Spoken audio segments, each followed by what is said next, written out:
എല്ലാ വിദ്യാർത്ഥികൾക്കും പുതിയൊരു വീഡിയോയിലേക്ക് സ്വാഗതം. ഈ വർഷത്തെ MG യൂണിവേഴ്സിറ്റി ഡിഗ്രി കോഴ്സുകളിലേക്കുള്ള സപ്ലിമെൻ്ററി ഘട്ട അലോട്ട്മെൻറ്റിനായിട്ടുള്ള രജിസ്ട്രേഷൻ ആരംഭിച്ചു.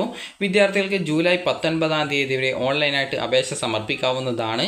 അപ്പോൾ മഹാത്മാഗാന്ധി സർവകലാശാലയോട് അഫിലിയേറ്റ് ചെയ്തിട്ടുള്ള എയ്ഡഡ് സർക്കാർ ആർട്സ് ആൻഡ് സയൻസ് കോളേജിലെ ഏകജാലം വഴിയുള്ള ബിരുദ പ്രവേശനത്തിനായിട്ടുള്ള സപ്ലിമെൻ്ററി അലോട്ട്മെൻറ്റിൽ ഇതുവരെ ഓൺലൈൻ രജിസ്ട്രേഷൻ നടത്താൻ സാധിക്കാതിരുന്ന വിദ്യാർത്ഥികൾക്കും പ്രവേശനം ലഭിക്കാതിരുന്ന വിദ്യാർത്ഥികൾക്കും പ്രവേശനം ലഭിച്ച ശേഷം റിജക്റ്റ് ആയിപ്പോയിട്ടുള്ളവർക്കും നിശ്ചിത സമയത്ത് പ്രവേശനം എടുക്കാൻ സാധിക്കാത്തവർക്കുമായിട്ട് അപേക്ഷ നൽകുന്നതിനുള്ള അവസരം ജൂലൈ 19 വരെ, അതായത് ജൂലൈ 19 വൈകിട്ട് 4 മണി വരെ വിദ്യാർത്ഥികൾക്ക് അവസരം ലഭിക്കുന്നതാണ്.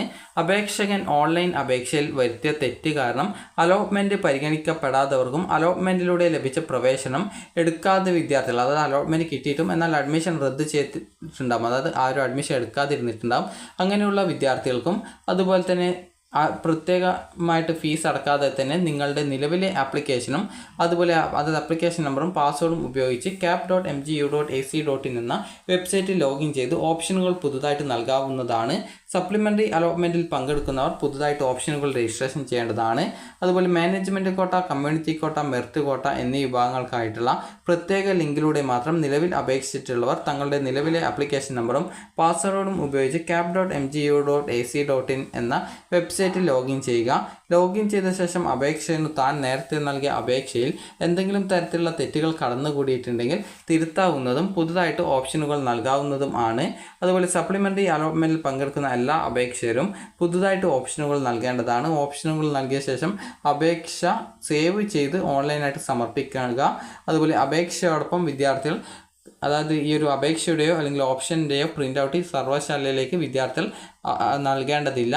അതുപോലെ തന്നെ വിവിധ കോളേജുകളിലേക്കുള്ള ബിരുദ പ്രോഗ്രാമുകളിലേക്കുള്ള ഒഴിവുകളുടെ വിശദാംശങ്ങൾ വെബ്സൈറ്റിൽ പ്രസിദ്ധീകരിച്ചിട്ടുണ്ട് എന്നാണ് പറഞ്ഞിട്ടുള്ളത്. അതുപോലെ അത് നിങ്ങൾ ലോഗിൻ ചെയ്ത് നോക്കേണ്ടതായിട്ട് വരുന്നതാണ്. അതുപോലെ ഓൺലൈൻ രജിസ്ട്രേഷനായി cap.mgu.ac.in എന്ന വെബ്സൈറ്റ് സന്ദർശിക്കുക.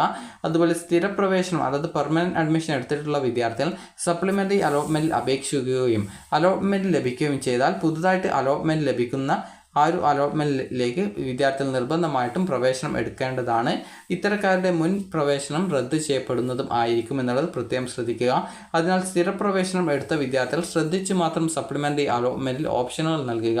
ഒരു തവണ ക്യാപ്പിലൂടെ അപേക്ഷാ ഫീസ് അടച്ചവർ വീണ്ടും ഈ ഒരു ഫീസ് അടക്കാതെ തന്നെ സപ്ലിമെൻ്ററി അപേക്ഷയിലേക്ക് അപേക്ഷ നൽകാവുന്നതാണ്.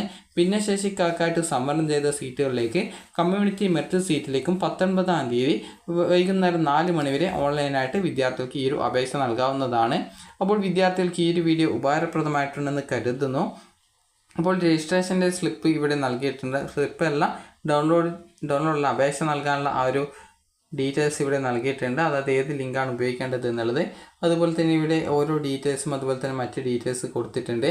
അതുപോലെ തന്നെ ഇവിടെ സീറ്റ് വേക്കൻസി ഇതിൽ പ്രത്യേകിച്ച് ഇവിടെ കൊടുത്തിട്ട് കാണുന്നില്ല, അതായത് സീറ്റ് വേക്കൻസി ഉണ്ടോ എന്നുള്ളത് ജസ്റ്റ് നമുക്ക് നോക്കാം. അപ്പോൾ ഇവിടെ ആ ഒരു സീറ്റ് വേക്കൻസി കൊടുത്തതായിട്ട് കാണുന്നില്ല. അപ്പോൾ റിസോഴ്സിൽ കൊടുത്തിട്ടില്ല, അതുപോലെ തന്നെ ഇതിലും കൊടുത്തിട്ട് കാണുന്നില്ല. അതുപോലെ തന്നെ കോളേജസ് ആൻഡ് പ്രോഗ്രാംസ് കൊടുത്തിട്ടുണ്ട്. അപ്പോൾ ഇതിലും പ്രത്യേകിച്ച് കോഴ്സ് കൊടുത്തിട്ടില്ല. ജസ്റ്റ് നമുക്ക് പ്രോഗ്രാംസ് നോക്കാം. ജസ്റ്റ് ഇവിടെ ആ ഒരു കോഴ്സ് സെലക്ട് ചെയ്യുന്ന സമയത്ത് നിങ്ങൾക്ക് ഇവിടെ കാണാനായിട്ട് സാധിക്കുന്നതാണ്, അതായത് എത്ര വീതമാണ് വേക്കൻസി ഉള്ളത് എന്നുള്ളത് ഇതിൽ കൊടുത്തിട്ടുണ്ടാകുമെന്നാണ് കരുതുന്നത്. അപ്പോൾ ജസ്റ്റ് ഇവിടെയാണ് വേക്കൻസി കൊടുത്തിട്ടുള്ളത് എന്നാണ് തോന്നുന്നത്. അപ്പോൾ നിങ്ങൾ കറക്റ്റായിട്ട് ഈ ഒരു വേക്കൻസി ലിസ്റ്റ് പരിശോധിക്കുക.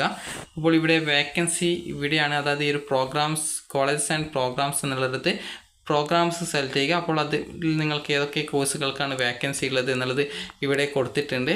ജസ്റ്റ് നിങ്ങൾ ഇത് നോക്കുക. അപ്പോൾ നോക്കുന്ന സമയത്ത് ഓരോ കോളേജിലെയും അതുപോലെ തന്നെ ഓരോ കോഴ്സിലെയും എത്ര വീതം സീറ്റുകൾ ഏതൊക്കെ കോളേജിലാണ് വേക്കൻസി ഉള്ളത് എന്നുള്ള ഡീറ്റെയിൽസാണ് ഇതിൽ കൊടുത്തിട്ടുള്ളത് കാണുന്നത്. അപ്പോൾ വേക്കൻസി ലിസ്റ്റ് പല വിദ്യാർത്ഥികളും കാണുന്നില്ല എന്ന് പറഞ്ഞിട്ടുണ്ടായിരുന്നു. അപ്പോൾ വേക്കൻസി ലിസ്റ്റ് ഈ ഒരു ഭാഗത്താണ് കൊടുത്തിട്ടുള്ളത്. അതായത് നിങ്ങൾക്ക് ഈ ഒരു പേജിലേക്ക് വരിക, അതായത് നേരത്തെയുള്ള അതായത് ഈ ഒരു ഹോം പേജിൽ കോളേജസ് ആൻഡ് പ്രോഗ്രാംസ് സെലക്ട് ചെയ്യുക. പ്രോഗ്രാംസിൽ സെലക്ട് ചെയ്ത് കഴിഞ്ഞാൽ നിങ്ങൾക്ക് ഇവിടെ ഈ ഒരു ഡീറ്റെയിൽസ് കാണാം. ഇവിടെ നിങ്ങൾ ഓരോ കോഴ്സ് വെച്ച് സെലക്ട് ചെയ്ത് കൊടുക്കുക. ഇവിടെയുള്ള പ്ലസ് ഐക്കൺ ക്ലിക്ക് ചെയ്യുന്ന സമയത്ത് ആ ഒരു കോളേജിൽ ഏതൊക്കെ കോളേജിലാണ് വേക്കൻസി ഉള്ളത് എന്നുള്ളത് കാണാം. അപ്പോൾ വിദ്യാർത്ഥികൾക്ക് ഈ ഒരു വീഡിയോ ഉപകാരപ്രദമായിട്ടുണ്ടെങ്കിൽ ലൈക്ക് ചെയ്യുക, ഷെയർ ചെയ്യുക. Thank you for watching.